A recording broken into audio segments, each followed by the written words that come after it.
Cigarette কোন মুসলমান খেতে পারে? সিগারেট হয় টোবাকো প্ল্যান্টস থেকে, তামাক পাতা। ফরিদপুরে চাষ হয় নাকি? হয়। কোন থানায় হয় বেশি? হ্যাঁ, তামাক ক্ষেত যারা দেখছেন কোন বেড়া লাগানো লাগে? কারণ ছাগলেও মুখ দেয় না। তো যেটা ছাগলে খায় না এটা কোন মুমিন বান্দা খাইতে পারে? তো খান কেন এগুলো, পচা জিনিস? হ্যাঁ, এই পৃথিবীতে বিড়ি আর সিগারেটই একমাত্র খানা যেটা টয়লেটে ঢুকে খাওয়া যায়, তাই না? পৃথিবীতে সিগারেট আর বিড়ি একমাত্র খাবার।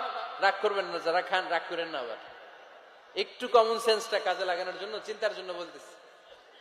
এটাই পৃথিবীর একমাত্র খাবার যেই খাবারের গায়ে এই খাবারের বদনাম লেখা থাকে।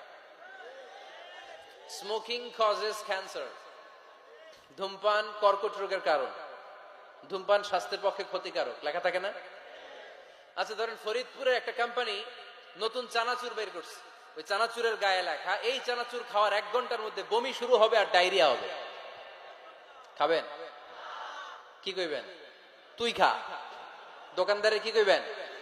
তুই খা, তোর বমি হোক, তোর 14 গোষ্ঠীর ডায়রিয়া হোক, আমি টাকা দিয়ে এগুলো কিনবো না, ঠিক কিনা? কারণ এই প্রোডাক্টের গায়ে এই প্রোডাক্টের বদনাম লেখা, এটা আমরা কিনবো কেন? কিন্তু সিগারেটের উপরে সিগারেটের বদনাম লেখা থাকার পরও আমরা খাই, টয়লেটে বসে খাই। আহা, এটার মধ্যে একটা পয়জন আছে, এটাকে বলে স্লো পয়জন, নিকোটিন।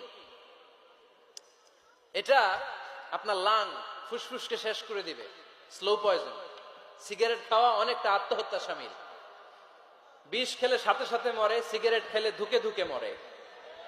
আর সিগারেট থেকে হিরোইন, গাঁজা, ফেন্সিডিল, ইয়াবা, ম্যারিজুয়ানার পথে মানুষ পথ বাড়ায়, পা বাড়ায়, তাই না?